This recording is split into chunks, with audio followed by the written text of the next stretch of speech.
Hello, welcome back to my channel. My name is Ayan. Today we're going to be reacting to Joey Diaz, True Friendship at a Memorial Service.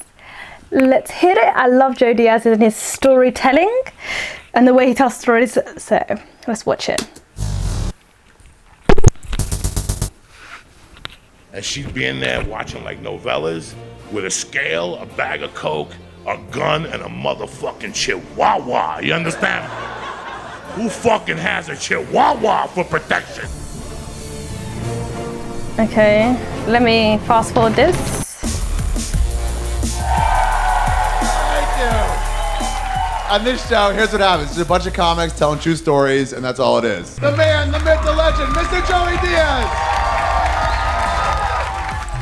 You know, when I was a kid, my mom had a bar and she was popular, so she had a lot of like girlfriends that hung out with her, like hot girls. But there was this one chick that she used to be kind of tight with that I couldn't fucking understand. With the friendship, like they would be on the phone all day, they would talk 5 times a day. If my mother was in the city, she would stop by her house. And then as I got older, I got the backstory that they knew each other in Cuba. And then this lady's name was Z. That's what we're gonna call her for this fucking story. Because the names have changed to protect the innocent, all that shit. So, they came from Cuba, and Z married some dude and went to Chicago. My mom opted, went to New York, and like 6 months into the marriage, the guy was beating the hell out of Z, and my mom and my dad drove down there and saved her in the middle of the night and took her to New York, and she was indebted to them, and this is like 1960. And, you know, as long as I remember, my mom used to go over there, and I like going over to where she lived, because she went on to become a huge drug dealer in New York, right? Okay. 113th and 5th Avenue in the mouth of Spanish motherfucking Harlem, right? And it was scary. It was like The Walking Dead. You see like Puerto Ricans walking around, people fucking nodding on the sidewalks. It was just amazing as a little kid to see this. Fuck the circus and the zoo. These are real fucking animals, like hanging there, laying in their own puke and shit. It's oh my fucking God. tremendous. So I like going there too, because she always gave me like a 20 or a 50. As young as I was, she always dropped, and she always did a blast of coke, no matter where the fuck she was. You understand me? Okay. So I would go over there, she'd pick me up, kiss me, and then go in her bra, do a line, and ask me how school was. And she went to my first communion. She did a bump kneeling down in the fucking thing. She don't give a fuck. That's a real crazy lady. Not one of these ladies with a tattoo and a hat with a feather. I'm so crazy. No, you're not, all right? No, you're not. You go to yoga at Studio City. You ain't that fucking crazy, all right? Fucking crazy. Go to yoga in Compton, bitch, and then we'll talk. So, go into her house, guys. She lived on the 2nd floor of a bodega, and this is like the mid-70s. You know, you knocked on Z's door, and a black guy opened the door, and he'd point you to the back. And I knew I would run to the back, and she lived she had like maybe 3 rooms, you know, like a living room, but where she sold coke out of and heroin was this little room that had like beads in the front, like, you know, you opened it up and shit, and she'd be in there watching like novellas with a scale, a bag of coke, a gun, and a motherfucking chihuahua. You understand? Who fucking has a chihuahua for protection? And she was dark Cuban, so she had big tits and an ass. Like, she was good looking, but she had blonde hair. It was tight. 30 years before Little Kim. I mean, she was way ahead of her fucking time. Finally, like in the 8th or 9th grade, I figured out, you know, they were just good friends. They spoke all the time. Then my mom died. And she was the first phone call I made. And she was the first one there, you know. She made all the funeral arrangements. You motherfuckers been to regular viewings with Gentiles where they sit around and cry, and it's like, oh, he was such a great man. That's great. That's great. Then there's Irish fucking wakes where people are drinking and cursing, but then there's Cuban wakes.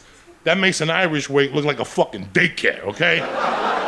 They drink 24, and it's open 24 hours. 24 hours funeral parlor, and anything goes. People are doing lines, people are arguing, people playing dominoes, people playing fucking dominoes at my mother's fucking wake, okay?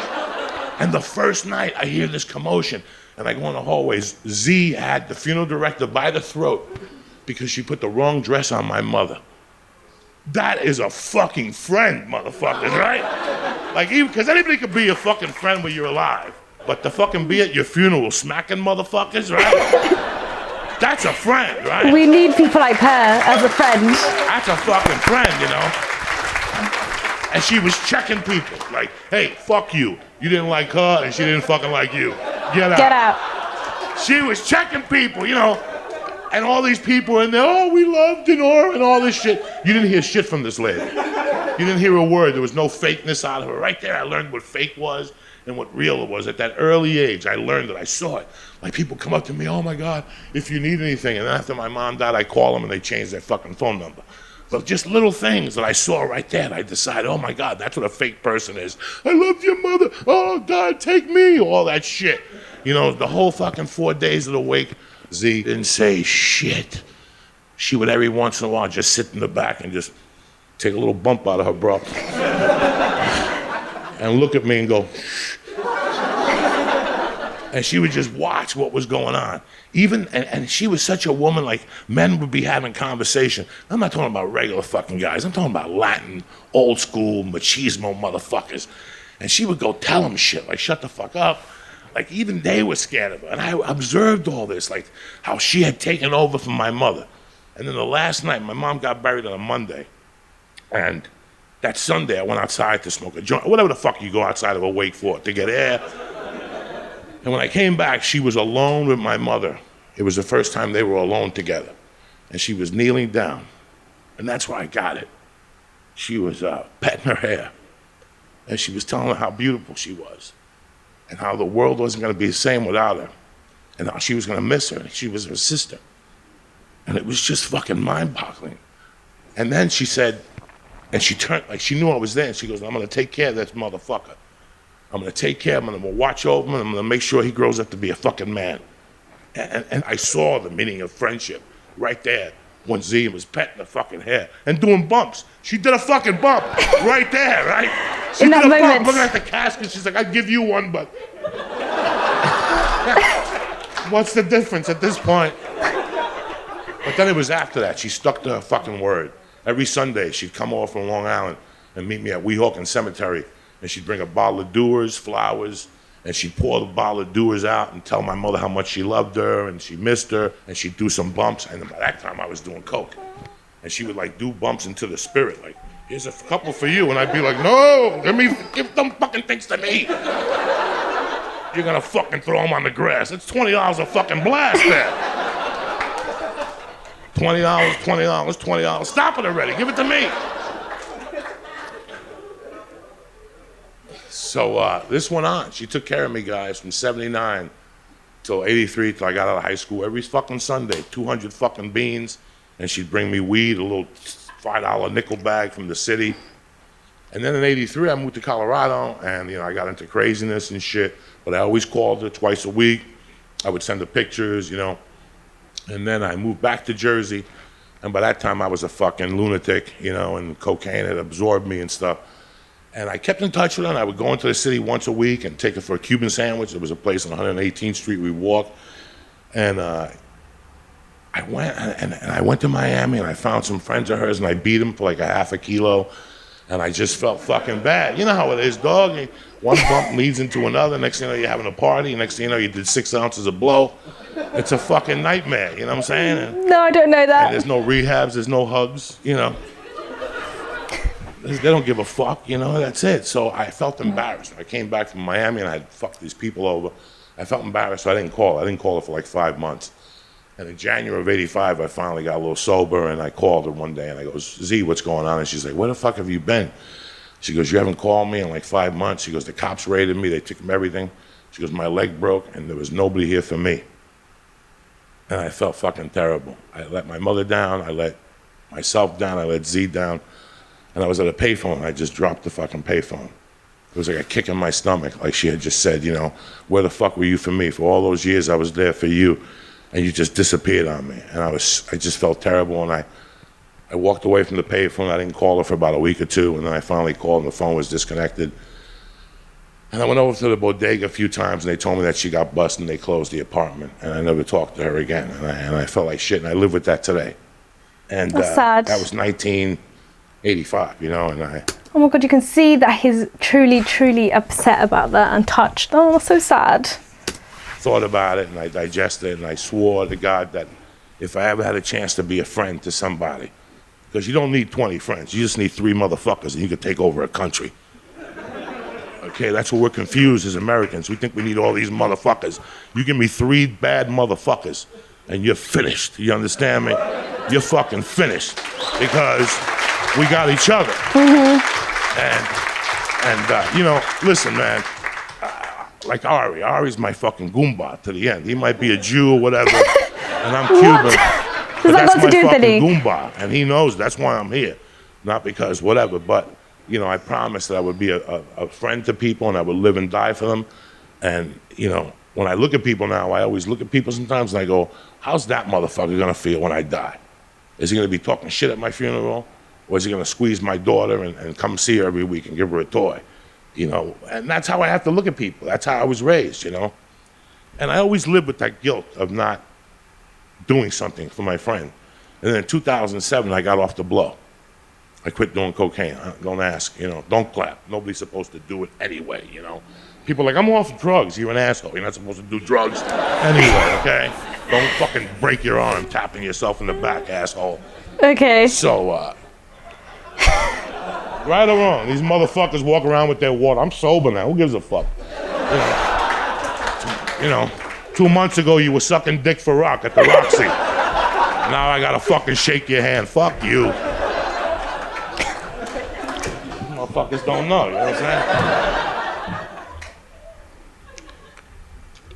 So I got off coke. I had been off coke like 4 days. And that was tough for me. I used to go like 18 hours, and I'm like, ooh. That's a long fucking time, you know? I was clean for 4 days, and a dear friend of mine died. She was a comedian. She died of cancer. And there was this one producer that used to mess with us all the time here in LA. He would have these festivals and tell us that he was going to book us and then decide, oh, no, I'm not hiring dirty comics this year.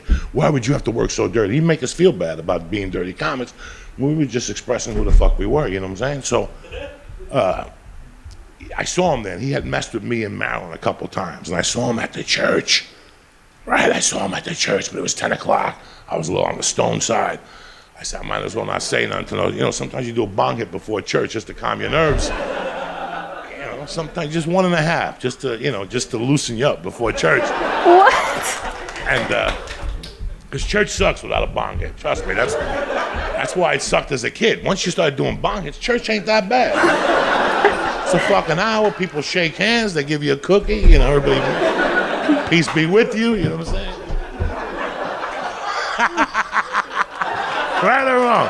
Peace be with you, brother, peace be with you, peace be with you. So, that night they had a memorial at a comedy club, and when I walk into the memorial, well, they had free food at the memorial, like this, like they buried her that day, but they had like a microphone, they had a picture where you're gonna go up and say words, then they had free food. When I walk in, guess who's eating the fucking free motherfucking food? That motherfucking producer. Now, by that time, it's after 8 o'clock, the cocaine addiction is growing, I'm getting madder by the minute, I'm Cuban, it's just developing, right? And they come over to me and they go, listen, we do the memorial, can you go up on stage first? And I'm like, absolutely, and I'll get my words over and I'll get the fuck out of here. So I go home and go to sleep before I choke this motherfucker too, right? So they said, Joe, come into the stage, Joey Diaz, I go on stage, people, you know me. I talk for like a minute, and this motherfucker's over there with that smile on his face. You know when somebody's got like that smile on their fucking face? And in the middle of my memorial, I just stopped. And I go, I don't know what the fuck you're smiling about, motherfucker, you know? But I tell you what, I'm gonna go get a drink, and when I get back, you, your wife, and that fucking attorney better get the fuck out of here, because I'm gonna fuck you motherfuckers up. And I was serious, Jack. I was fucking serious. Like, I was done. Like, 7 days without a line of coke. This motherfucker, this is my out. I'll beat him up, and then fucking they'll throw me in county jail for 30 days. By the time I get out, I'll be clean and sober. I mean, that was my fucking... That's how you gotta think when you're fucking addicted, how I was, you know? But I was really pissed about what this motherfucker had done to me and to Marilyn, and how he had the balls to show up at this fucking wake with that smile on his fucking face. And as I went to the drink and I came back in and him and his fucking family were gone, when I walked to my car, I thought about one thing, that I'm through. I did what I had to do. Without even knowing, I stuck up for one of my friends who had died. And that night, I became that much better as a human fucking being. I made my peace with Z, I made my peace with my mother, and most importantly, I made my peace with myself. And that's my story about friendship. That is such a good story. That's such a true friend. The friendship him and Z and his mother had, and what he did for his friend. Because I feel like you always have to stick up for your friends, even after the past. I think that's even more important, to protect them after their name and what they stood for after they passed. That's such a, you can see that he's really emotional about that whole story. You could see from his voice, his demeanor, that he's really touched by that story, and that makes it even better to listen to this story, because you know it comes from such a deep place, and it means so much to him. So I really like that story. I really like Joe Diaz.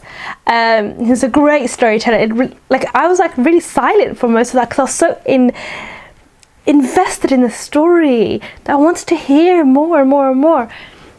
But I really like that. Recommend me more like good videos of like good stories with Joey Diaz. And if you like this video, give it a thumbs up, comment down below, and subscribe to my channel. And that's it from me. Goodbye.